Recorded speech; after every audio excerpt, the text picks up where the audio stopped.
नमस्कार दोस्तों, आप सभी का इस चैनल में बहुत बहुत स्वागत है। हम लोग इस वीडियो में बिहार एसएससी का टेस्ट सीरीज को कवर करने वाले हैं। तो जैसा कि यह बिहार एसएससी के लिए रुक्मणी पब्लिकेशन का यह बुक दिया हुआ है, जो कि आपका द्वितीय इंटर स्तरीय संयुक्त प्रतियोगिता परीक्षा के लिए बहुत ही इम्पोर्टेंट है। तो जैसा कि आप सभी को मालूम है कि इस बुक में कुल 20 सेट्स दिए गए हैं। कितने? 20 सेट्स हैं और कुल प्रश्नों की संख्या 150 हो गई, यानी प्रत्येक सेट्स में 150 प्रश्न पूछे जाएंगे और कुल अंक 600 नंबर के हो गए। यानी कि प्रत्येक सही अंक के लिए आपको सही प्रश्न के लिए 4 अंक मिलेंगे और गलत प्रश्न के लिए आपको 1 अंक नेगेटिव में दी जाएगी, ये आपको बताया हुआ है। तो दोस्तों, ये हमारा वीडियो नंबर 6 है, यानी सेट नंबर हमारा ये 6 है। हम लोगों 1 से लेकर 5 तक जो है अलग अलग सेट्स जो है अलग अलग वीडियो में कवर कर चुके हैं, जो आपको हमारे चैनल पे अवेलेबल है। तो दोस्तों, आप लोगों को जो टेस्ट सीरीज चाहिए तो आप हमारे चैनल को विजिट कर सकते हैं।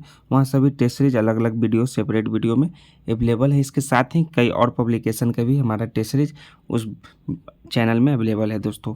तो चलिए दोस्तों, चैनल को सब्सक्राइब कर दीजिए। हम लोग टेस्ट सीरीज नंबर 6 स्टार्ट करते हैं अब।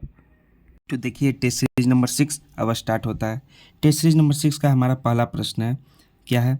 हाल ही में किस टीम ने हॉकी इंडिया सीनियर पुरुष राष्ट्रीय चैंपियनशिप का 13वां संस्करण 2023 का खिताब जीता है? तो 13वां संस्करण 2023 का खिताब कौन जीता है? वो जीता है पंजाब टीम ने दोस्तों, यानी कि हॉकी पंजाब इसका करेक्ट आंसर होगा। ऑप्शन डी, हॉकी पंजाब ने जीता है। दूसरा प्रश्न है, दिसंबर 2023 में भारत सरकार और एशियाई विकास बैंक, जिसको हम लोग शॉर्ट फॉर्म में एडीबी कहते हैं, ने किस राज्य में सड़कों की कनेक्टिविटी और लचीलेपन में सुधार के लिए कितना 175 मिलियन अमेरिकी डॉलर के ऋण पर हस्ताक्षर किए हैं? तो वह है दोस्तों मध्य प्रदेश के लिए। किसके? एमपी के लिए, एमपी राज्य के लिए, यानी ऑप्शन नंबर बी इसका करेक्ट आंसर हो जाएगा। ये आपका देखिए करंट अफेयर्स के सभी प्रश्न पूछे जा रहे हैं। तीसरा प्रश्न है, दिसंबर 2023 में कैम्ब्रिज डिक्शनरी ने किस शब्द को वर्ड ऑफ द ईयर 2023 चुना है? तो उसका कौन सा शब्द है सर? वो है हेलुकिनेट। क्या है? हेलुकिनेट। यह जो है वर्ड ऑफ द ईयर शब्द चुना हुआ है, यानी ऑप्शन नंबर डी इसका राइट आंसर होगा। इसका अर्थ क्या होता है दोस्तों? इसका हिंदी का अर्थ है आपका मति भ्रम। क्या है? मति भ्रम इसका हिंदी का अर्थ है। नेक्स्ट हमारा चौथा प्रश्न, विश्व एथलेटिक चैंपियनशिप 2024 का आयोजन निम्नलिखित में से किस देश में किया जाएगा? इसका आयोजन यूके में किया जाएगा। कहाँ? यूके देश में किया जाएगा। यूके के कहाँ? ग्लासगो में। ग्लासगो, यानी ऑप्शन नंबर आपका डी इसका करेक्ट आंसर होगा। ग्लासगो में यूके में आयोजित किया जाएगा। संयुक्त राष्ट्र जैव विविधता ने कवक के महत्व को उजागर करने के लिए कौन सा अभियान शुरू किया है? उसका नाम है फंगा अभियान। क्या है? FUNGA, फंगा अभियान शुरू किया गया है, यानी ऑप्शन नंबर सी इसका राइट आंसर है दोस्तों। निम्नलिखित में से कौन सी जो जल संधि है अंडमान और निकोबार द्वीप समूह को अलग करती है? तो उस जल समूह जो जल संधि का नाम है 10 डिग्री जल संधि। कितना? 10 डिग्री जल संधि जो है अंडमान और निकोबार द्वीप समूह को अलग करती है। सो ऑप्शन नंबर डी इसका राइट आंसर होगा। निम्नलिखित में से किस भारतीय राज्य की कोई तटरेखा नहीं है? वो है आपका बिहार। बिहार राज्य का तटरेखा नहीं है दोस्तों। बाकी इसमें गुजरात का तटरेखा है, आंध्र प्रदेश का भी है और पश्चिम बंगाल का भी है, लेकिन बिहार का तटरेखा नहीं है। सो ऑप्शन नंबर बी इसका करेक्ट आंसर होगा।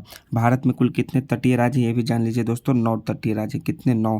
तो इसमें आपका गुजरात, महाराष्ट्र, गोवा, कर्नाटक, केरल, तमिलनाडु, आंध्र प्रदेश, उड़ीसा और पश्चिम बंगाल, ये सभी आपका तटीय राज्य है। और साथ में ये भी जान लीजिए कि जो सिक्किम की सीमा जो है वो 3 देशों से लगती है। किससे? 3 देशों से, नेपाल, भूटान और चीन। ठीक। और जो है बांग्लादेश से जो है त्रिपुरा तीनों ओर से घिरा हुआ है। किससे? तीनों ओर से बांग्लादेश से त्रिपुरा घिरा हुआ है। ये सभी आप याद रखिए। 9 तटीय राज्य हैं। 3 देश से सिक्किम की सीमा लगती है और 3 ओर से बांग्लादेश से घिरा हुआ राज्य त्रिपुरा है। चलिए नेक्स्ट है हमारा, निम्नलिखित में से कौन सा राष्ट्र बिम्स्टेक संगठन का सदस्य नहीं है? वो है आपका मालदीव। मालदीव जो है वो बिम्स्टेक संगठन का सदस्य नहीं है।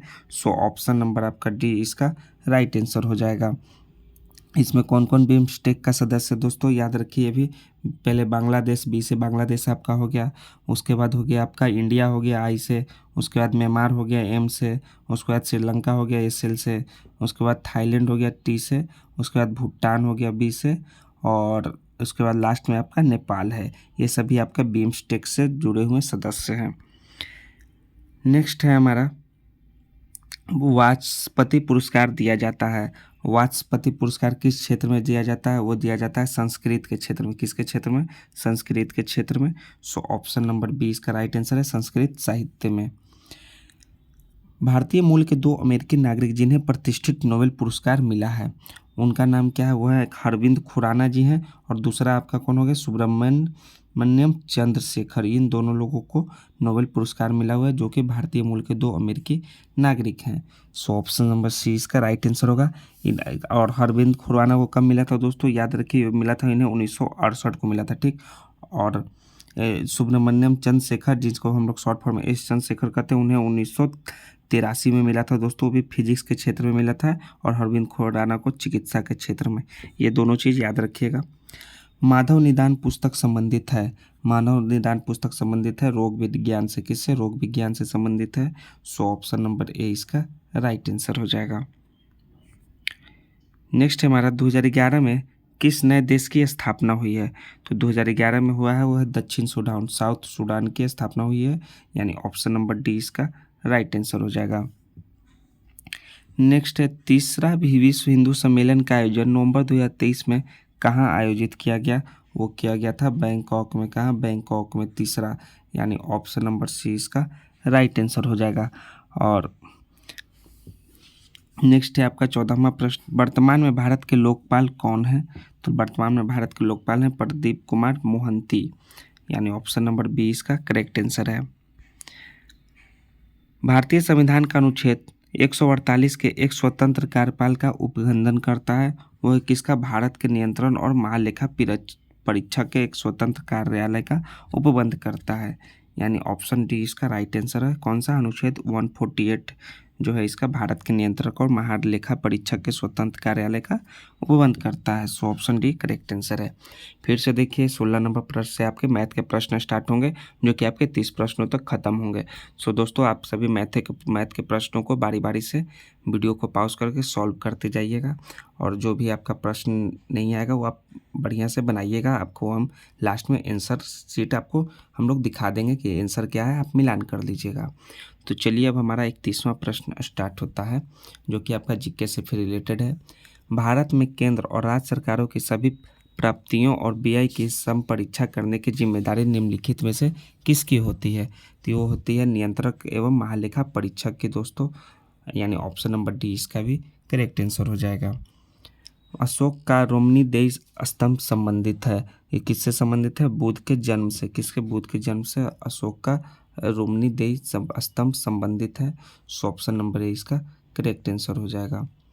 भारत में न्यायिक संगठन की स्थापना किसने की थी? इसकी स्थापना किए थे लॉर्ड कॉर्नवालिस ने दोस्तों। कब किए थे? वो किए थे 1793 ईस्वी में। किसका संगठन की स्थापना किए थे? न्यायिक संगठन की। सो ऑप्शन बी इसका राइट आंसर हो जाएगा। निम्नलिखित में से कौन सा रूहेला सरदार अहमद शाह अब्दाली का विश्वास पात्र था? वो था दोस्तों नजीब खान। कौन था? नजीब खान था विश्वास पात्र, यानी ऑप्शन नंबर बी इसका राइट आंसर है। नेक्स्ट है स्वामी दयानंद सरस्वती ने आर्य समाज की स्थापना किस वर्ष की थी? वो किया था 1875 ईस्वी में दयानंद सरस्वती ने आर्य समाज की स्थापना। सो ऑप्शन नंबर सी इसका करेक्ट आंसर होगा। सामाजिक त्यौहार नुआखाई भारत के किस राज्य से संबंधित है? वो उड़ीसा से संबंधित है नुआखाई। सो ऑप्शन नंबर आपका ए इसका राइट आंसर है। गिरिजा देवी का संबंध किससे है? गिरिजा देवी का संबंध जो है बनारस राजघराने से। किससे? बनारस वाराणसी यानी बनारस राजघराने से है। सो ऑप्शन नंबर बी इसका करेक्ट आंसर है। वो क्या थी? एक शास्त्रीय गायिका थी दोस्तों, भारत की शास्त्रीय गायिका थी, और ठुमरी गायन को लोकप्रिय इन्होंने ही बनाया था। कौन गायन को? ठुमरी, यानी ऑप्शन नंबर आपका बी इसका राइट आंसर होगा। गिरिजा देवी का संबंध बनारस राजघराने से है। भारत की प्रमुख नदियों एवं उनके उद्गम स्थलों से जोड़िए। पहला यमुना। यमुना का उद्गम स्थल है यमुनोत्री, इसका कि ए का 4 हो जाएगा। कृष्णा का है आपका जो है उद्गम स्थल, वो है महाबालेश्वर, यानी कि कृष्णा का 3 हो जाएगा। गोदावरी का है नासिक, इसका आपका 2 हो जाएगा। और महानदी का हो जाएगा आपका सिहवा, यानी 1 हो जाएगा। 4 3 2 1 ऑप्शन नंबर देखिए किस में दिया हुआ है? ए में 4 3 2 1 आपका दिया हुआ है, यानी ऑप्शन ए इसका करेक्ट आंसर है। कालबेलिया लोक नृत्य किस राज्य से संबंधित है? इसका संबंध राजस्थान से है दोस्तों, यानी ऑप्शन नंबर आपका बी इसका करेक्ट आंसर है। कालबेलिया का लोक नृत्य का संबंध राजस्थान से है। इसको जो है 2010 में यूनेस्को की अमूर्त संस्कृति विरासत सूची में शामिल किया गया है। किस नृत्य को? कालबेलिया नृत्य को 2010 में यूनेस्को के अमूर्त सांस्कृतिक विरासत सूची में शामिल किया गया है। और इसमें क्या है कि जो नृत्य है महिलाओं द्वारा केवल प्रस्तुत किया जाता है और पुरुष जो है वाद्य यंत्र बजाते हैं, ये भी आप जान लीजिए। 40वां प्रश्न है हमारा, मुद्रा बाजार के असंगठित भाग में है, वो क्या है? असंगठित भाग में साहूकार है मुद्रा बाजार के असंगठित भाग में। बाकी आपका सहकारी बैंक है, क्षेत्रीय ग्रामीण है, और वित्त निगम जो है संगठित भाग में, बाकी ये असंगठित भाग में है। सो ऑप्शन नंबर डी इसका राइट आंसर हो जाएगा। निम्नलिखित में से कौन सा न्यूनतम तरल है? तो न्यूनतम तरल जो है अचल संपत्ति है। अचल संपत्ति को हम लोग न्यूनतम तरल या फिर रियल एस्टेट या वास्तविक संपत्ति भी कहते हैं, यानी ऑप्शन नंबर बी इसका करेक्ट आंसर हो जाएगा। निम्न में से किसे महात्मा गांधी ने ढहते हुए बैंक पर आहरित उत्तर धनांकित चेक कहा था? किसे कहा था? वो कहा था क्रिप्स मिशन को, यानी ऑप्शन नंबर आपका सी इसका राइट आंसर होगा, जिसे महात्मा गांधी ने ढहते हुए बैंक पर आहरित उत्तर दिनांकित चेक कहा था। नेक्स्ट है, नमक सत्याग्रह के समय गांधी जी के गिरफ्तार हो जाने के बाद आंदोलन के नेता के रूप में उनका स्थान किसने लिया? उनका स्थान लिया था अब्बास तैयब जी ने। किसने? अब्बास तैयब जी ने, यानी ऑप्शन नंबर आपका ए इसका राइट आंसर हो जाएगा। गांधी जी के गिरफ्तार हो जाने के बाद आंदोलन के नेता के रूप में अब्बास तैयब जी ने उनका स्थान लिया। पूना समझौता महात्मा गांधी और किनके बीच हुआ था?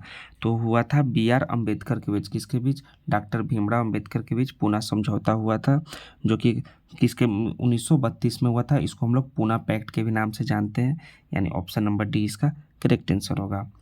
1857 ईस्वी के निम्नलिखित क्रांतिकारियों में से किसका वास्तविक नाम रामचंद्र पांडुरंग था? वो था तात्या टोपे का। किसका? तात्या टोपे का रामचंद्र पांडुरंग था। सो ऑप्शन नंबर इसका भी डी राइट आंसर हो जाएगा। नेक्स्ट है हमारा 46वां प्रश्न, जो आपका मैथ के प्रश्न है। तो मैथ के प्रश्न दोस्तों हम लोग पहले ही बता चुके हैं वीडियो स्टार्ट करते समय ही कि आपको खुद से सॉल्व करने होंगे। जितने भी मैथ और रीजनिंग के प्रश्न हैं आप सॉल्व कीजिएगा, आपके 60 प्रश्नों तक आपके मैथ और रीजनिंग के प्रश्न होंगे। तो देखिए आपका देख लीजिए 54, 55, 56, 57, 58, 59, 60। हम लोग अब 61 से देखते हैं।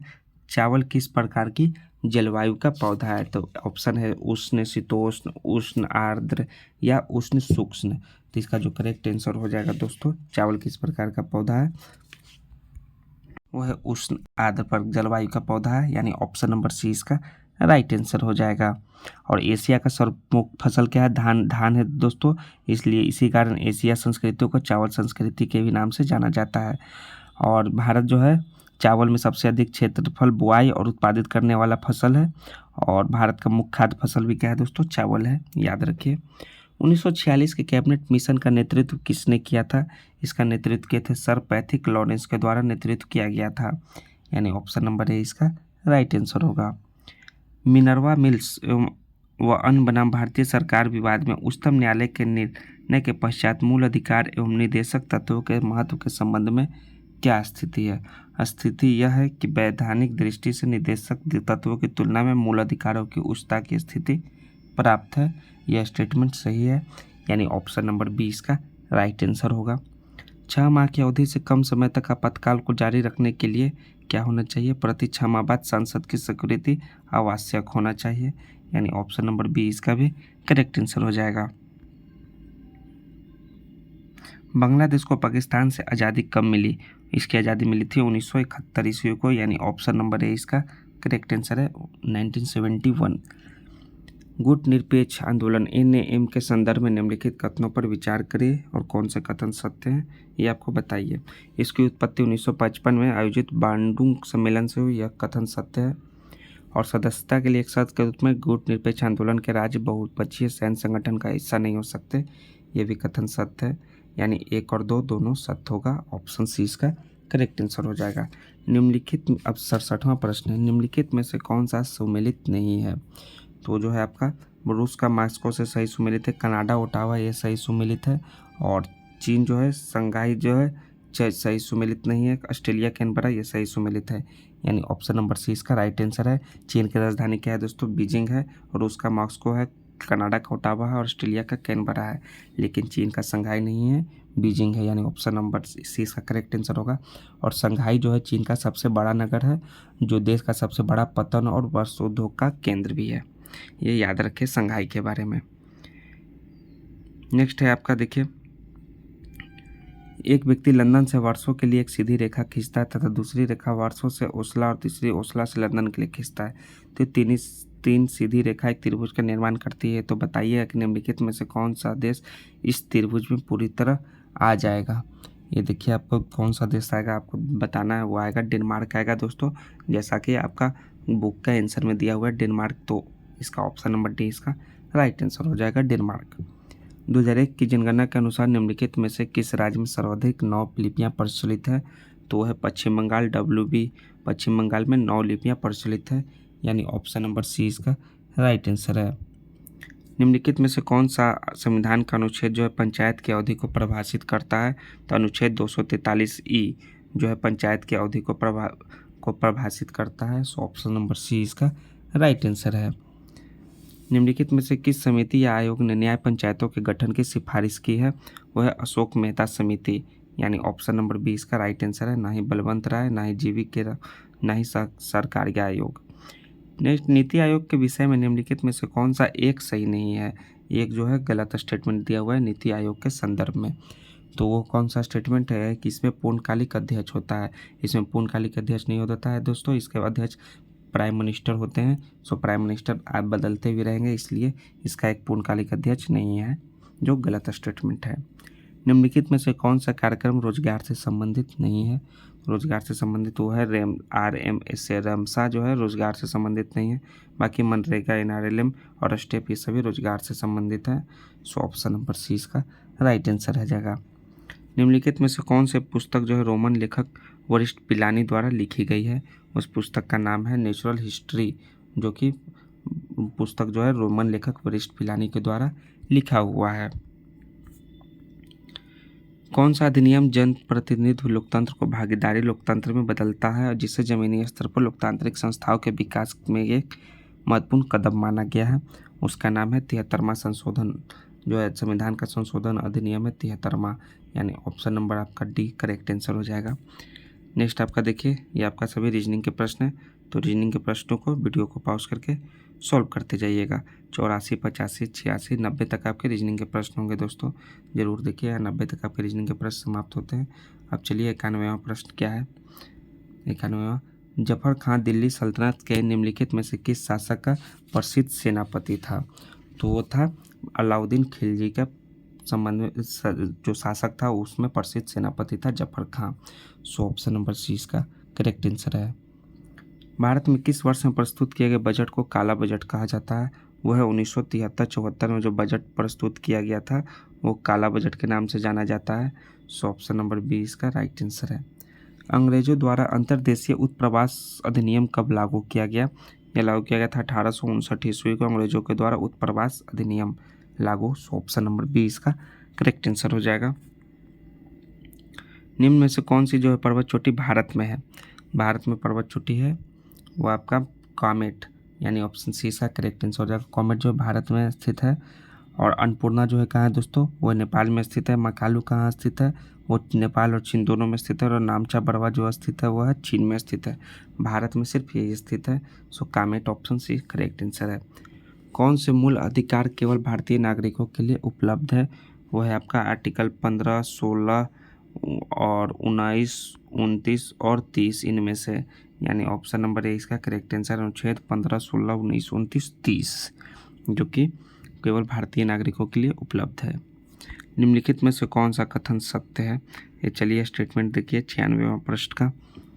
तो पहला कथन है आपका COP 28 को नई दिल्ली भारत में आयोजित करने का प्रस्ताव है, कथन गलत है। पहला संयुक्त राष्ट्र जलवायु परिवर्तन सम्मेलन 1995 में आयोजित किया गया था, यह कथन सत्य है। पहला संयुक्त राष्ट्र जलवायु परिवर्तन सम्मेलन पेरिस फ्रांस में आयोजित किया गया था, यह गलत है दोस्तों, यानी ऑप्शन नंबर सी इसका करेक्ट आंसर होगा। केवल बी राइट आंसर है। विज्ञान की वह शाखा जिसका उद्देश्य मानव जनसंख्या के आनुवंशिक गुणवत्ता में सुधार करना है, तो उसका नाम क्या है? उसका नाम है यूजेनिक्स। यूजेनिक्स विज्ञान की वह शाखा है जिसका उद्देश्य मानव जनसंख्या के आनुवंशिक गुणवत्ता में सुधार करना है। सो ऑप्शन सी इसका करेक्ट आंसर है, यूजेनिक्स। नोबेल पुरस्कार विजेता ग्लेन टी सीबोर्ग के सम्मान में अमेरिकी शोधकर्ता द्वारा किस कृत्रिम तत्व को अस्थायी रूप से सीबोर्गियम नाम दिया गया है? उस तत्व का नाम है तत्व 106, यानी ऑप्शन नंबर बी इसका करेक्ट आंसर है। म्यूरेटिक अम्ल का वैज्ञानिक नाम क्या है? म्यूरेटिक अम्ल का वैज्ञानिक नाम है हाइड्रोक्लोरिक अम्ल, यानी HCl हम इसे कहते हैं शॉर्ट फॉर्म में। सो ऑप्शन नंबर ए इसका राइट आंसर होगा, हाइड्रोक्लोरिक एसिड HCl। गुणसूत्र बने होते हैं, गुणसूत्र किसके बने होते हैं? वो बने होते हैं DNA और प्रोटीन के, इन दोनों से बने होते हैं। सो ऑप्शन नंबर आपका सी इसका करेक्ट आंसर हो जाएगा, DNA एवं प्रोटीन। किस प्रकार के विटामिन के 3 सक्रिय रूप रेटिनॉल और रेटिनाइक एसिड होते हैं? उस विटामिन का नाम है vitamin A. So option number C इसका करेक्ट आंसर है, विटामिन ए। ये देखिए सिद्धांत कहलाता है, ये जो है आपका सिद्धांत, ये कौन सा सिद्धांत कहलाता है? ये फिजिक्स के प्रश्न है, फिजिक्स का। ये जो है हाइजेनबर्ग अनिश्चितता का सिद्धांत कहलाता है दोस्तों, यानी ऑप्शन नंबर आपका हाइजेनबर्ग अनिश्चितता, ऑप्शन बी इसका राइट आंसर हो जाएगा। कौन सा पेशी युग्म जो है अनैच्छिक पेशियों के रूप में कार्य करता है इस युग में? वो है आपका हृदय पेशियाँ और चिकनी पेशियाँ, ये दोनों काम करता है, 2 और 3। बाकी ऑप्शन नंबर 20 का राइट आंसर होगा ये दोनों। नेक्स्ट है हमारा 104वां प्रश्न। वह वर्ग चुनिए जिससे साझा लक्षण की संख्या सबसे अधिक पाई जाती है। उस वर्ग का नाम है एक स्पीसीज की 2 विशिष्टियों में। सो ऑप्शन नंबर आपका ए इसका राइट आंसर हो जाएगा। एम्फीबियन में नहीं होता है, एम्फीबियन में क्या नहीं होता है? वो होता है सल्क, जो एम्फीबियन में नहीं पाया जाता है, यानी ऑप्शन सी इसका करेक्ट आंसर है। नेक्स्ट देखिए फिर आपका ये आपका रीजनिंग के प्रश्न आ गया, ध्यान से देखते जाइए। ये 107, 8, 9, 10 सभी रीजनिंग के प्रश्न हैं। तो कितने तक हैं? 120, 21, 22 से चलिए फिर से देखते हैं हम लोग। फिर से आपके साइंस से रिलेटेड प्रश्न आ गए, जनरल साइंस से। 2 kg द्रव्यमान का कोई पिंड किसी घर्षण हित क्षैतिज मेज पर 4 मीटर पर सेकंड के नियत वेग से फिसल रहा है, तो इस वस्तु की इसी वेग से गति बनाए रखने के लिए कितना बल आवश्यक है? ये आप बनाइएगा दोस्तों, सॉल्व कीजिएगा। फिजिक्स के प्रश्न है, हम सिर्फ आंसर बता दे रहे हैं। उसका होगा 0 न्यूटन, यानी ऑप्शन नंबर 20 का करेक्ट आंसर है। तत्व ABCD तथा E के परमाणु संख्या जो है 9, 11, 17, 22, 12 और 13 है। तो तत्वों का कौन सा युग्म जो है समान समूह से संबंध रखता है? वो है आपका A और C, जो है समान समूह से समान जो है आपका युग्म समान समूह से संबंध रखता है, यानी ऑप्शन नंबर सी इसका राइट आंसर है, A तथा C। तो A का आपका परमाणु क्रमांक क्या हो जाएगा? 9, और C का हो जाएगा आपका 17। निम्न में से कौन सा है जो आइकैनन का सही रूप है, सही पूर्ण रूप है? वो कौन सा है? वो है the internet competition for assigned names and numbers. ये जो है आइकैनन का पूर्ण रूप है, यानी ऑप्शन नंबर 20 का राइट आंसर है। शक्कर के इस परिवर्तन में होता है, शंकर के इस परिवर्तन में ऑक्सीकरण होता है दोस्तों, यानी ऑप्शन है राइट आंसर है। यौना आरंभ पर विष्णु की निम्नलिखित में से कौन सा कार्य नहीं होता है? वो होता है अपरा का विकास और एस्ट्रोजन का स्राव, ये नहीं होता है। सो ऑप्शन नंबर सी इसका राइट आंसर हो जाएगा 126वां प्रश्न का। निम्नलिखित में से कौन सा विलयन में विद्युत का चालन नहीं होता है? विद्युत का चालन इनमें से नहीं होता है, वो है आपका अल्कोहल और ग्लूकोज दोनों में, यानी ऑप्शन नंबर आपका ए इसका राइट आंसर हो जाएगा, अल्कोहल और ग्लूकोज। गलत वाक्य चुनिए, रॉन्ग स्टेटमेंट चुनना है दोस्तों आपका इनमें से। तो पहला आपका क्या है? ये सभी आपका ट्रू स्टेटमेंट है। जो है मोनरा जगत के जीवों में सुस्पष्ट केंद्रक होता है, ये आपका रॉन्ग स्टेटमेंट है, यानी ऑप्शन नंबर आपका डी इसका राइट आंसर हो जाएगा। निम्नलिखित में से कौन सा जो है क्लोराइड का गुण नहीं है? इनमें से वो है कोलाइड जो है कोलाइड का गुण नहीं है। कोलाइड इसे गुजरने वाले प्रकाश पुंज को प्रतिकृत नहीं कर सकता, यह गुण नहीं है। सो ऑप्शन नंबर 20 का राइट आंसर हो जाएगा। पी प्रतिरोधक वाले एक धातु के तार को 4 बराबर भागों में काटा जाता है। रो प्रतिरोधक वाले, तो प्रत्येक भाग की प्रतिरोधकता कितनी होगी? तो रो वाले को काटा जाएगा तो उसकी होगा कितना दोस्तों? रो ही होगा, यानी ऑप्शन नंबर डी इसका राइट आंसर हो जाएगा। 131वां हमारा प्रश्न है, सभी साइंस से रिलेटेड प्रश्न है, 10th लेवल के, 10th 11th लेवल के। यदि स्प्रिंग में धारा प्रवाहित की जाती है तो स्प्रिंग क्या होगा, संकुचित हो जाएगा। सो ऑप्शन नंबर ए इसका राइट आंसर होगा। प्रदीप ठोसों को उच्च ताप पर गर्म करने पर प्राप्त होता है, तो गर्म करने पर प्राप्त होता है सतत वर्णपट, ये होता है, यानी ऑप्शन नंबर सी इसका राइट आंसर है। पदार्थों के निम्नलिखित वर्गों में से कौन से वर्ग जो है वर्गों में केवल अजैव निम्नीकरण वस्तुएं शामिल है, उसका नाम है दोस्तों पॉलीथीन, प्रक्षालक, पीवीसी, प्लास्टिक, बेकेलाइट और डीडीटी। 2 और 4 ये दोनों, यानी ऑप्शन नंबर डी इसका राइट आंसर हो जाएगा। निम्नलिखित में से कौन अपरद को सरल अकार्बनिक पदार्थों में निम्नीकृत कर सकता है, वो कर सकता है कवकीय enzyme. So option number B इसका करेक्ट आंसर हो जाएगा। एस्बेस्टस के कारण होने वाला प्रमुख रोग है, इसके कारण होने वाला प्रमुख रोग है वो है एम्फेस्मा।